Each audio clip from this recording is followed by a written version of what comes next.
में छोड़ो ना खाना जमाना महंगाई का। नए पत्तल में छोड़ो ना खाना जमाना महंगाई का। एको चावल जदि छोड़बाए समाधि, एको चावल जदि छोड़बाए समाधि, तोहरे बहिनी पे लगी जुलूबाना जमाना महंगाई का। नए पत्तल में छोड़ो ना खाना जमाना महंगाई का।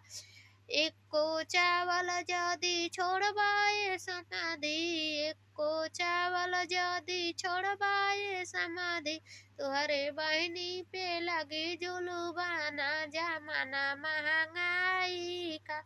नए पत्तल में छोड़ो मत खाना जमाना महंगाई का। एको चावल जदि छोड़बाए समाधि, एको चावल जदि छोड़बाए समाधि, तोहरे बहिनी पे लगी जुलूबाना जमाना महंगाई